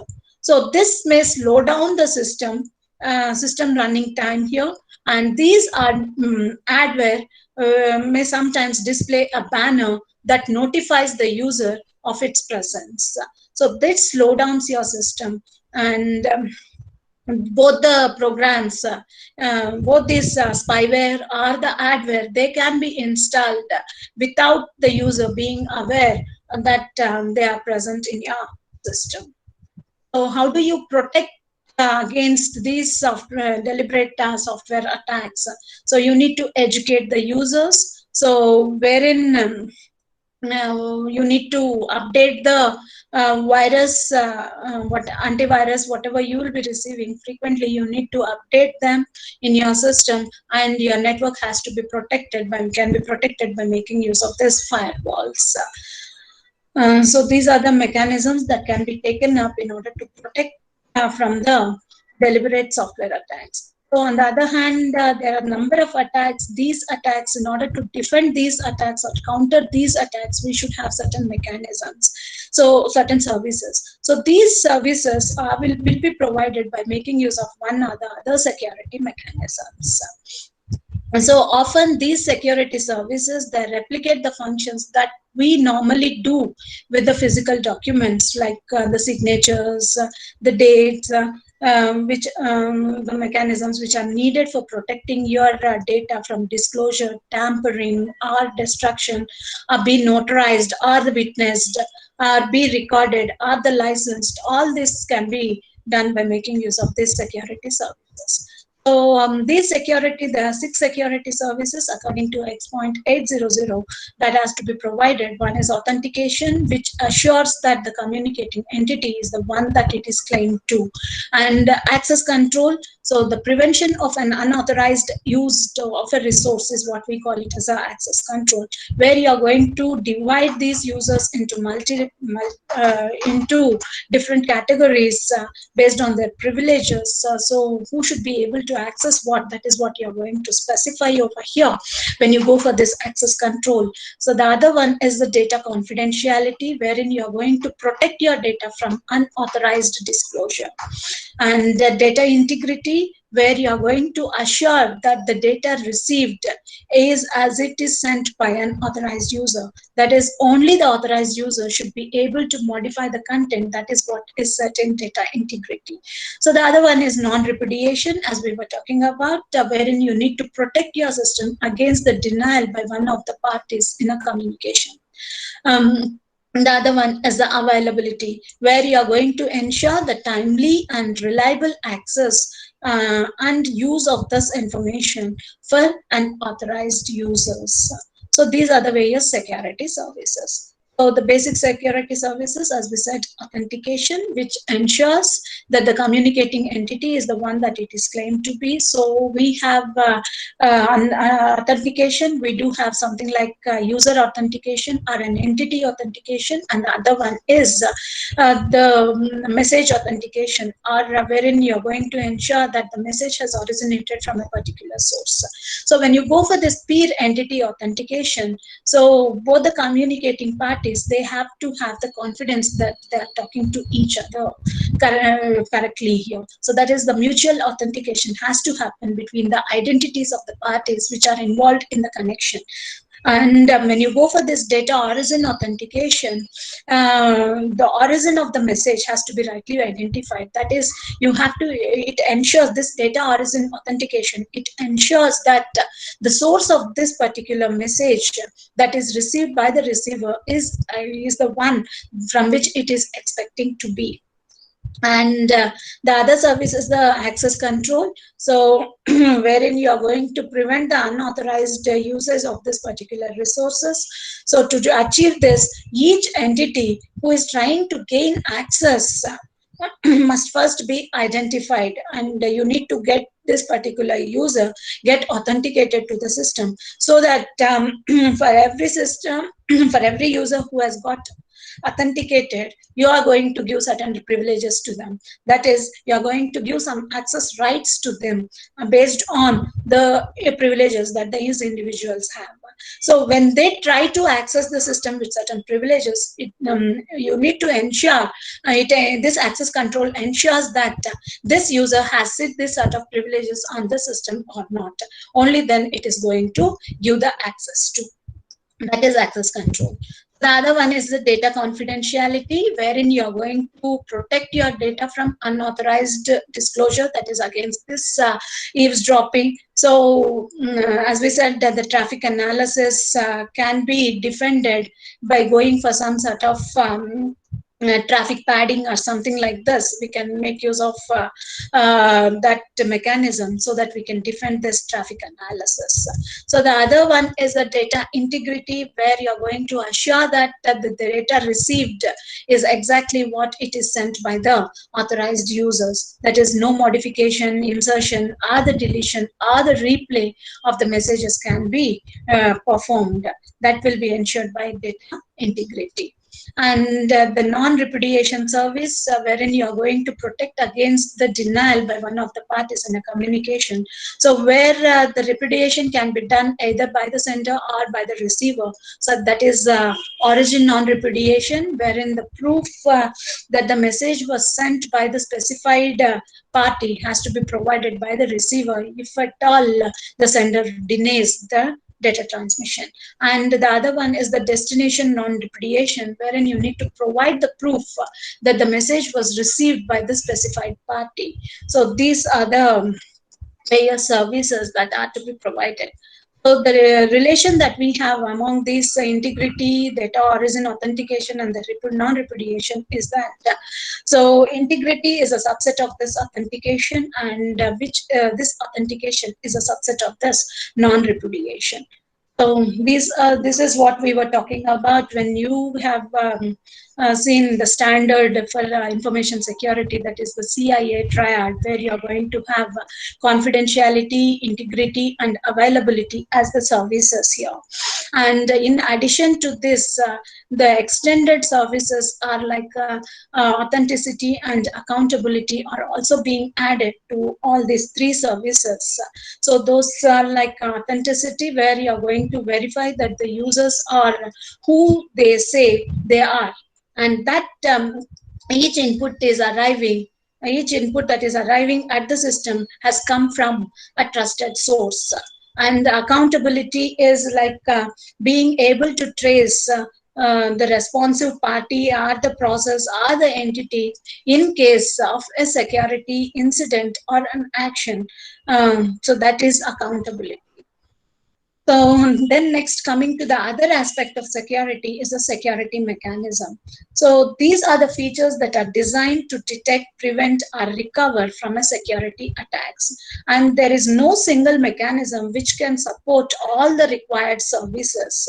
Rather, we have some other cryptographic algorithms that can be used for providing all these security services. However, one particular element which underlies many of these security mechanisms is by making use of this cryptographic techniques.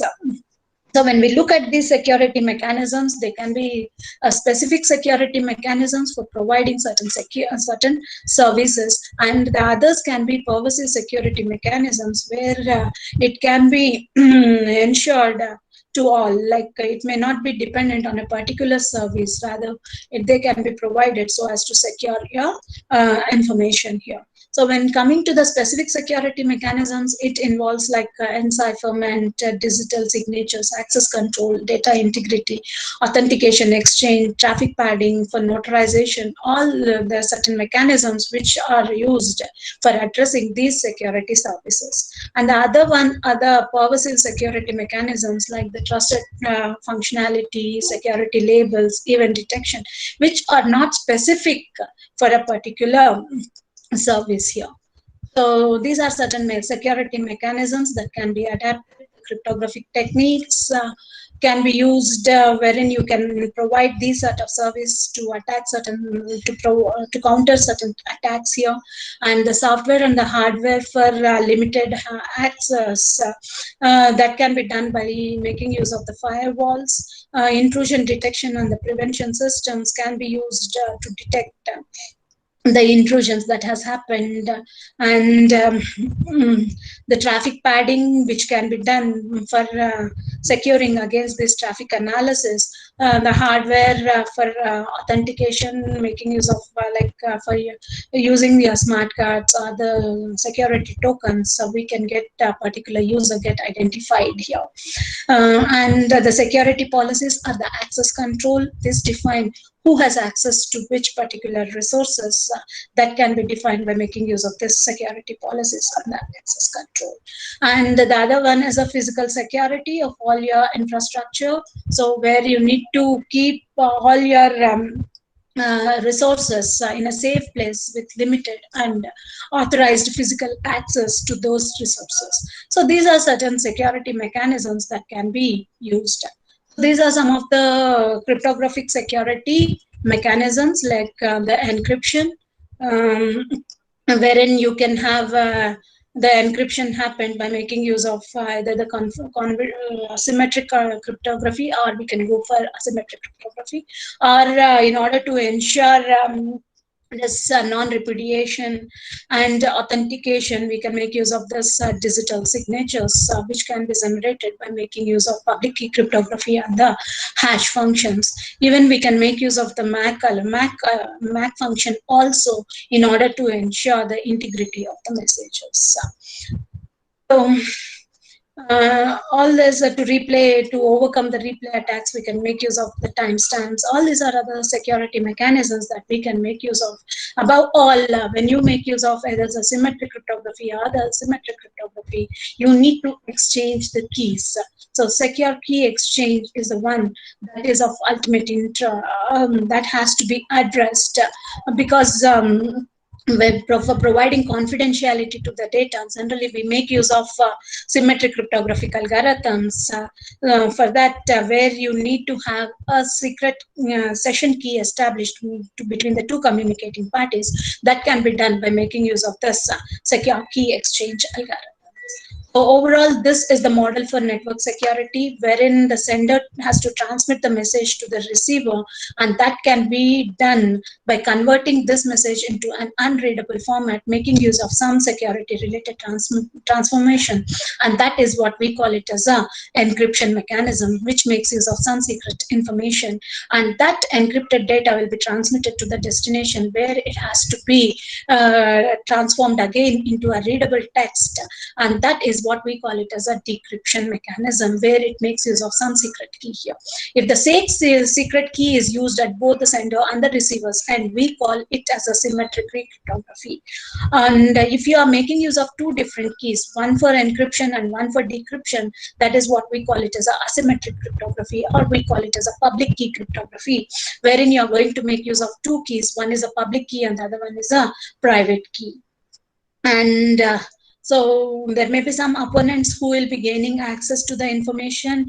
They may cause some damage to the information, or they may just simply read the information. So these are the attackers who can perform some sort of attacks on the data that has been transmitted. So if at all the dispute arises between the sender and the receiver, you will be having a trusted third party here who can address this. And this trusted third party may get involved in exchanging this session key or secure keys between the two communicating parties here. So this is the model for network security, where this model requires us to design a suitable algorithm for performing the security related transformation, wherein the other thing that is required here is you need to generate the secret information. That is what we call it as a keys that are to be used for in this algorithms, and you need to develop some methods wherein you can distribute this particular secret information between the two communicating parties, and that you should have as protocol which will be enabling the two communicating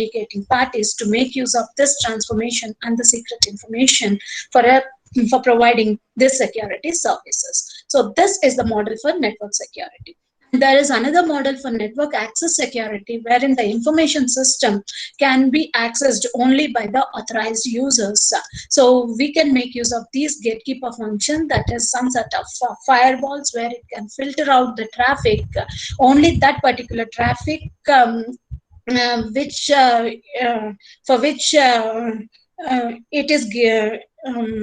it has been access. So we will be giving certain access to certain traffic only. So this is going to filter out all the unwanted traffic. It just tries to enter only the wanted traffic into the system, and that the system can get access to only certain users here that can be taken up by this particular gatekeeper function. So this is what is the network access security that can be provided by making use of this gatekeeper function. So for this model, it requires to select the appropriate gatekeeper function in order to identify these users, and you need to implement the security controls in order to ensure that only the authorized users can gain access to the designated information or to the resources. So in order to implement this particular model, we can make use of what is known as a trusted computer systems.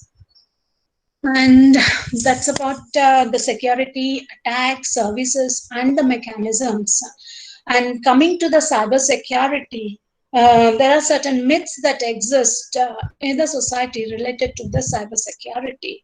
So now all these myths are found to be the myths, and now all the organizations have realized the essence of this cybersecurity, and all of these organizations are now moving towards adapting the cybersecurity principles and the security policies for this organization. So some of the myths that were there about this cybersecurity are it's all about IT. It's not all about IT. Rather, all the people who are involved in this technology also should be given access, they should be given the training here.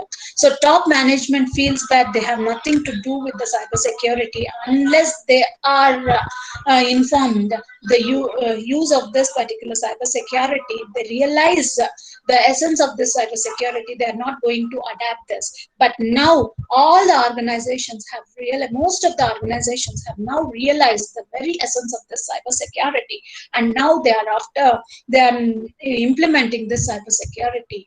And the other myth was most of the investment will be in the technology. Only 50% of the investment will be in technology, and the 50% of the remaining investment will be on creating the awareness and the training programs for these users. And the other myth is there is no ROI in security. Maybe you need to spend the amount, but you will not be gaining back again by having this security in place. Rather, the investment that you have rested on this security, you can find it out if at all any threat has happened. So what is the damage that has been caused? Based on that, you can estimate what is the whether you are getting back the investment that you have placed on this security or not.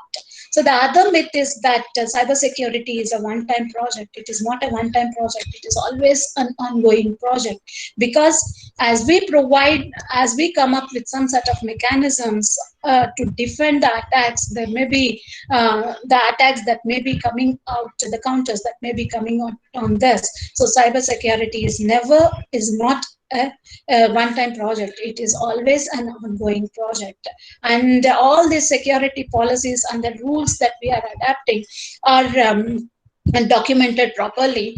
But whether you are following that or not, that has to be looked into. So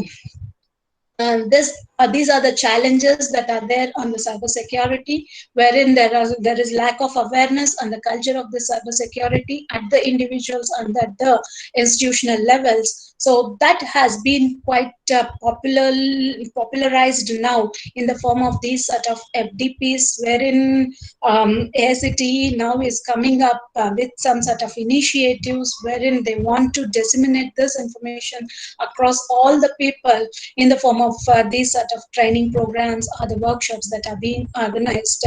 So it's the responsibility of every individual to motivate the other people regarding the cyber security, and make them make them see that these security policies are being followed by them also. So, and there is a shortage of trained and qualified manpower so as to implement the countermeasures. But now, as this cybersecurity awareness is growing on, and the people are being trained on this, now there are people who are coming up with this knowledge, and now they are trying to counter this sort of security attacks.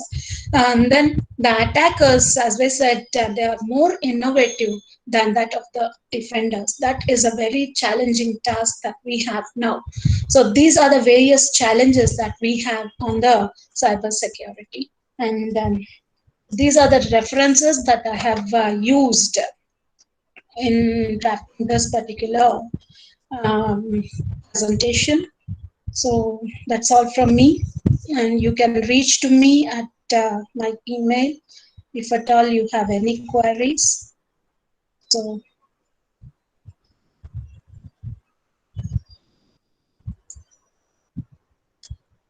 that's all. If you have any queries, please post it in the chat box.